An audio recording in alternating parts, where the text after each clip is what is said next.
Hi everyone, my name's Sam, my pronouns are they, them, and welcome back to my office. I'm going to do the comfort reading tag that was created by the novel Sanctuary. I'm kind of excited for this one because it kind of gives off like fall vibes, even though it is 85 right now. I am wearing a hoodie. It is 85 degrees right now. I do not have AC in the majority of the house. We're doing it anyway. So let's see. The first prompt is The Kettle's On. A book of steadfast comfort, always there for you, makes any day better, like a cup of tea or your favorite warm drink. So I chose The House in the Cerulean Sea by T.J. Klune. I loved this book so much. It was comfy and cozy and sweet and loving. It is queer, and it is fantasy without all of the extra stuff of fantasy. Like, I love a good fantasy, but this was a fantasy world, but a contemporary story, if that makes sense. So the main character, Linus, is basically a social service worker for orphaned children of magical proportions.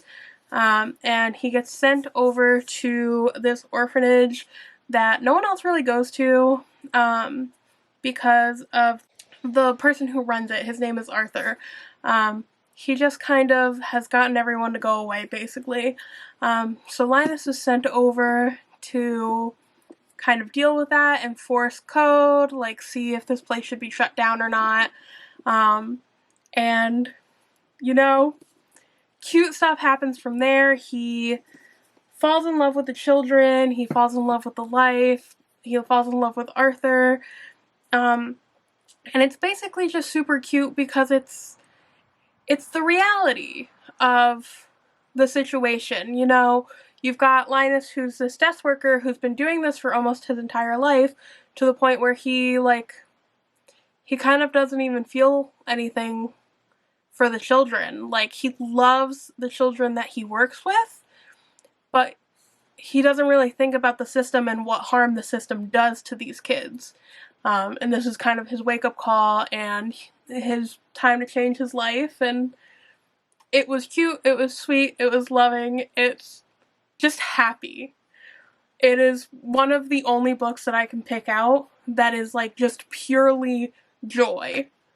So yeah, the second one is Grandmother's Quilt, a book that reminds you of a loved one or a comforting book that was given to you or read aloud to you by someone dear. So I actually chose a book. It was not like gifted to me or anything, and no one read it to me or anything, and I wouldn't say it's particularly like comforting book or a happy subject, but it is a book that was really, really recommended to me by my favorite professor in the entire world. I respect her with my entire heart. I adore her. It was In the Dream House by Carmen Maria Machado. This is her memoir on her experience in an abusive relationship. And it's really well done. It's really interesting. I don't really want to give too much away. I would say that it's pretty rough read content-wise. It's stunning the way that it's written, how it's broken up. I don't really know what to say about it. It's a stunning book. If you feel like you can handle the content of an abusive relationship and all of the things that go wrong with that, then I think that you should read this. It's queer. It's just a really interesting way to write a memoir. But this, I will read anything by Carmen Maria Machado. Literally anything. So I hold this very near and dear to my heart because it's just another example of this professor expanding my entire reading experience and kind of like everything that I am, in a way. The third one is Warm Spices, a book with particularly vivid prose or imagery, a story comforting in its richness, depth, or vibrance. So I actually chose Strange the Dreamer by Lonnie Taylor. Wow, that's reflective. I chose this due to the way that it was written. I thought that the creation of the world for this entire series was just kind of spectacular. It was impressive.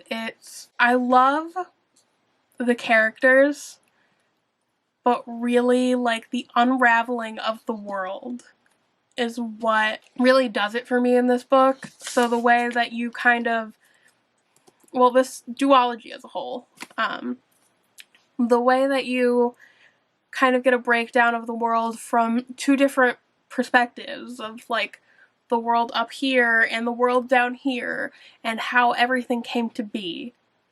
I just thought it was stunning. It was well described. It was fun to work through. I love Laszlo as a character, but really, like, the world building is what does it for me with this one. So the fourth one is Candlelight, a book that keeps you going or encourages you when things feel dark. Okay, so this is the book that I pretty much could have answered almost every question on this tag with. And I will talk about this book until the day I die because I think that I might be able to confidently say that it is my all-time favorite book. It was Honey Girl by Morgan Rogers. Can I bring this book up in every single video? Pretty much, yes. You can see I've read this probably like 4 times. It is about Grace Porter and Yuki Yamamoto. Grace is just finished her PhD in, I think it's astronomy. And she goes to Vegas on a girls' trip after she graduates, and she gets married to a stranger, Yuki. And when I first went into this, I thought that this was just going to be like a super cute lesbian romance, which it is. It is an adorable lesbian romance. But I wouldn't say that's what this book is about. I would say this book is about a strong, powerful woman who, for the first time ever, is getting out of academia when academia has been her entire life. Academia is what gave her worth to herself. She had worked so hard. I think she was maybe the only Black female PhD student in her department. And she had, like, really big plans. And she was supposed to be going places. And she feels like some things went wrong. And those expectations that she had set upon herself are not what actually happens. And it's kind of a story of her having to break down, like, the sense of worth that she had for herself through academia. And she has to find it outside of that, which is really hard when you spend 12 years focused on nothing but academia. And I related to her too much. You know, very obviously, like, I'm not Black and I'm not a woman. I'm often perceived as a woman, but that's not the case. Let's lay that down right here. That's not the case. But just the ideas of when you're in this system for so long and you're good at it and it's what everyone gives you praise for and it's what the world expects from you, and, like, you do it so well for so long that it just becomes the expectation when you veer from it, disappointment is put on you. Like, it's a profound book. And someone who, I loved academia. Academia was, like, the only thing that I was good at, and I put my entire self-worth on it. What happens when you leave? Not great things. So watching her unpack for herself and kind of go through that journey has definitely been really impactful for me. So if you're looking for something to read, if you could take anything from my channel at all, it is read Honey Girl by Morgan Rogers, because it is the best book ever. Ever. I love it. Okay. So the fifth one is Laugh Medicine, a book that makes you laugh out loud or grin widely, coming to the rescue on the gloomiest days.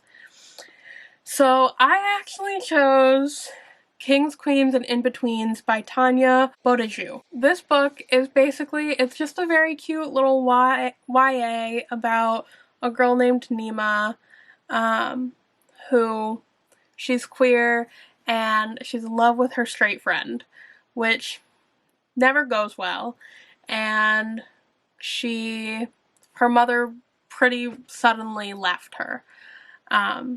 So it's kind of having to deal with all of the emotions that surround not only going through like being a teenager, but ultimately like having your mother walk away from you and the hormonal like angst of sexuality. But she ends up going to this festival and she gets immersed in the drag scene and the drag culture and ultimately just queer culture as a whole. This is just, it's hard.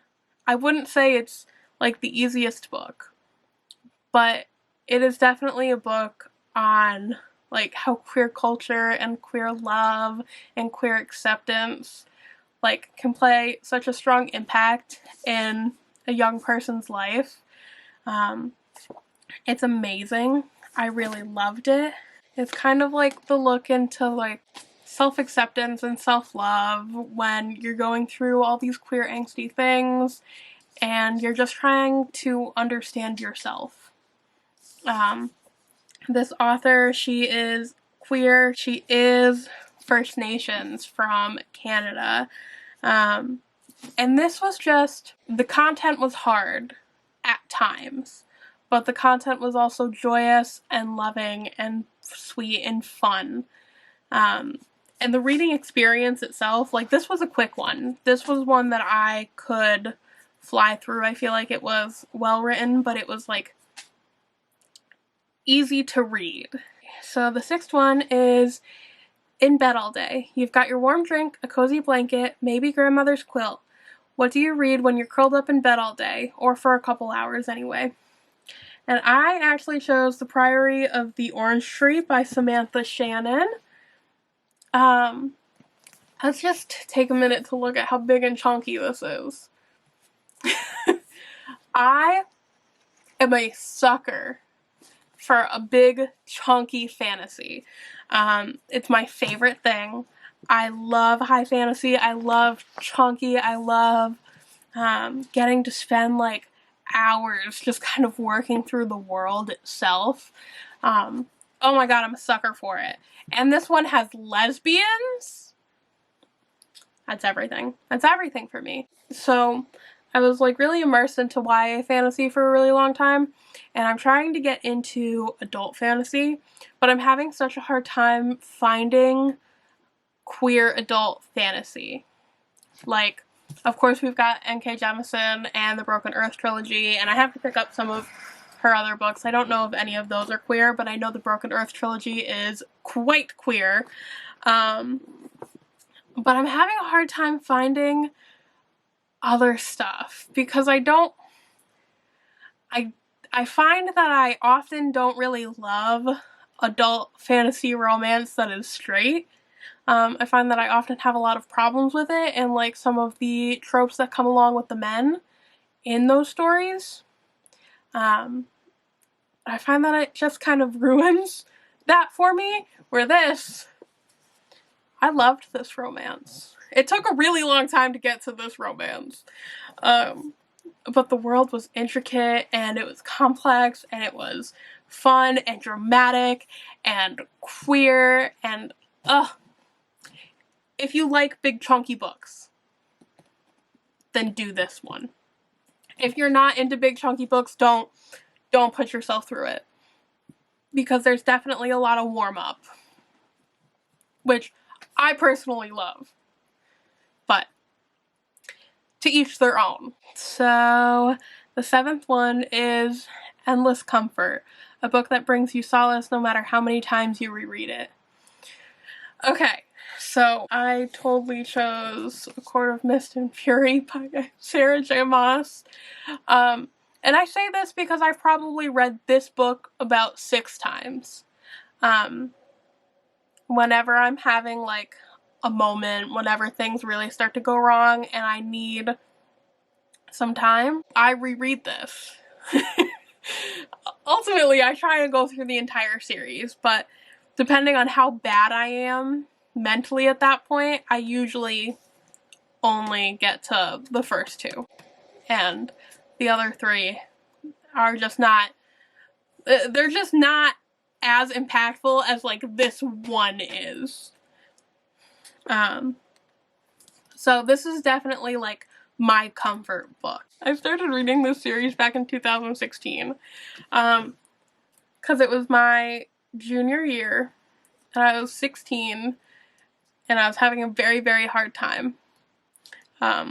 So it's been 6 years since my obsession with this series started, and you know, I regret nothing. I really regret nothing. So number 8 is Portable Hope, a book that restores your faith in humanity, faith in life, faith in yourself. A book that says it's going to be okay, the world is full of good things, and tomorrow will be better. So I'm actually choosing The Invisible Life of Addie LaRue by V.E. Schwab. And I chose this one not only because how beautiful it is, how beautiful the story is, how incredibly it is written. It's cut up into different timelines, which I am a sucker for, like hopping between timelines and hopping between narrators. And I'm also a sucker for the end of this. I cried for probably like 30 or 40 pages at the end of this. But the reason that I'm choosing this one is not just because of how beautifully it's written, how beautiful the story of Addie is, and her will to live, her will for life.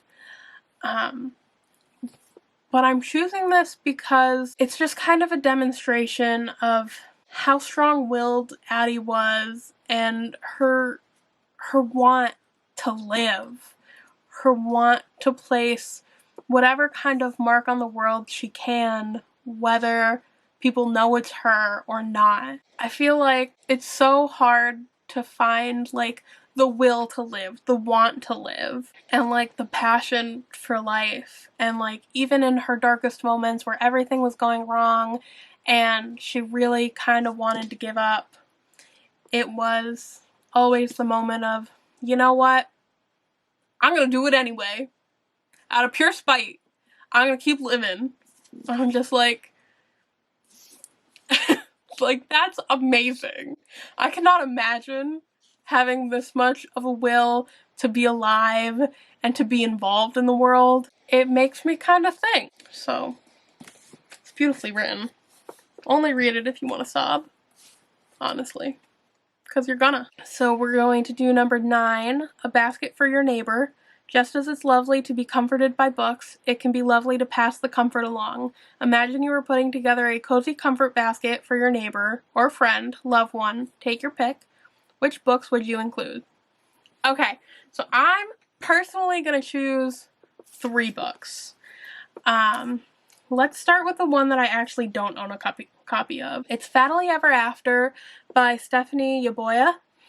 Her true life story of being a fat black woman in the UK, and her relationship with herself, her body, and the world around her, and how cruel the world can be. She talks a lot about bodily or body acceptance and body love, which I'm all here for. I definitely know a lot about it. I've been involved in that little corner of the world for a couple years now. But, you know, I think this is a really good one to read when you're just starting out on your bodily acceptance. But I think this was a really good book, even if you're not just starting off in that part of your life, because it definitely gave me a different perspective on how racism is tagged along with fat phobia and the cruelties behind that.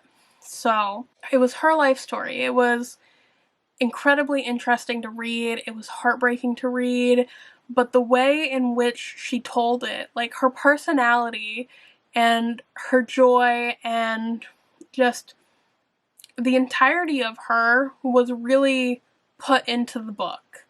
It was, I don't want to say like it was sweet or it was fun, because it was hard.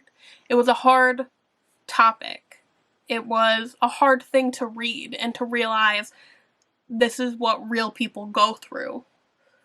But she made it in a way that, you know, you can see who she is. You can see that the world is cruel, but she's still a bad bitch. Because she really is. So I loved that. I really would like to own a copy. It's a beautiful book. It's a beautiful book on the cover, and inside there are some really pretty graphics and fun formatting in that. So I loved that one. I'm also choosing You Will Survive This Night by Daniel Howell. Look at how angsty this is. I watched Dan Is Not on Fire for so many years. So many years. Internet support group was really like everything to me for a very, very long time. So when I found out he was coming out with this, I immediately bought it. Immediately. And I would recommend this to people because he breaks it up between the first section, This Night, learn how to manage your thoughts and feelings in tough times. Tomorrow, change your everyday habits to be healthier and happier. And the day after that, understand your behavior and how to treat yourself with compassion to tackle life's challenges. So he even goes into this, how this is a book that you can break up and like do little bits and pieces of. Like if you feel like you're in your this night moment of life, just read that part. You know, this is definitely like a personalized one, and I read it all the way through, but I think this is one that I will definitely come back to at different moments in life when I need certain help. All the stuff in here is stuff that I know, like in my brain, but when you're kind of working through it, like when you're in the midst of it, it's hard to remember how to work through these moments. And having this friendly face to work through it with, this person that I've been watching since I was probably like 12 years old, it's comforting in a way that a lot of people need. So I thought it was a really good mental health book. It was a manageable mental health book and not like a very clinical one. And the final book that I would give, if I were to give out like a little basket for one of my friends or loved ones, would be City of Ghosts by Victoria Schwab. So this is one of her middle grade books, and this is about Cass, who can see ghosts. And her parents run a TV show, like a ghost hunter TV show, and they take her along to Edinburgh, Scotland. She and her best friend, who is a ghost, kind of go on these crazy adventures and kind of like explore what they call the Veil to an extent. So I've given you these two other books before. One of them has to do like with your physical self and accepting that and looking at the world around you. The second one is more about like your mental health and kind of understanding where you are in your life and kind of acknowledging where you need help. This one's just a sweet time. This one's just like a story of friendship and love and spoopy ghosties, and just, it's a cute middle grade. I feel like it rounds everything out so it doesn't seem so serious and crazy. Hi! You wanna come say hi? Come here. Yeah? What do you see? She's looking out the window.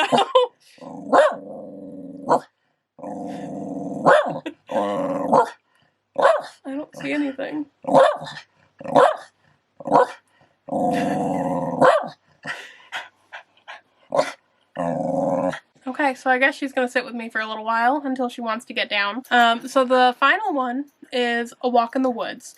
Though we'd like to stay curled up indoors with our books forever, or at least I would, we've got to venture into the world again sometime.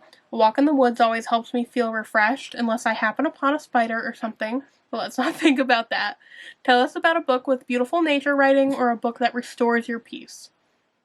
So I chose a book that I don't know if many people would say restores their peace. But in a weird way, it restores mine. I don't understand why. But it's Girl in Pieces by Kathleen Glasgow. So this is a book that I have read many a times. It's about Charlotte. She's 17. She ends up going through some pretty traumatic things. And it's kind of like her story of her breaking and her desperately trying to put the pieces back together and make it all work. Like, she's about to go off the edge, and it's kind of finding her way back to a safer moment after all of the trauma and the bad choices and the horrible things that the world often does to people. Hi. This is not really the moment for this. Okay. There's a lot of content warnings for this one. There's drug abuse. I think there's abusive relationships. I don't really remember that portion of it clearly. I feel like I remember self-harm pretty clearly in this. So it's a rough one. I don't know what brings me so much peace about it, and it's just one of those stories where I feel like I'm walking to her edge with her, and when she pulls back, kind of tries to like pull the pieces of herself back together, I kind of reflect on where I am. So this one's a rough one to get through, but if you can handle the content and the trigger warnings for it, I think that it is one that for me is really worth it. So that was Novel Sanctuaries, Comfort Reading Tag. It was kind of fun to like go back and look at all these books that I've read and I've loved, and to see where I would put them. Okay, she's being a lot right now. Ma'am, hello. So she's being real fussy, so she probably wants to go play outside for a little while. So I guess that's gonna be it for this one. This was a lot of fun, and I hope that everyone enjoyed this too. I hope everyone's having a really great day, and I will see you guys next time. Also, let's just acknowledge, right here, right now, Writer Parish, take on Watcher's Puppet History, Learner Parish little sticker that they have. I made this for myself at my job. If you like puppet history, please talk to me. I'm so desperate to talk to someone about how much I love puppet history.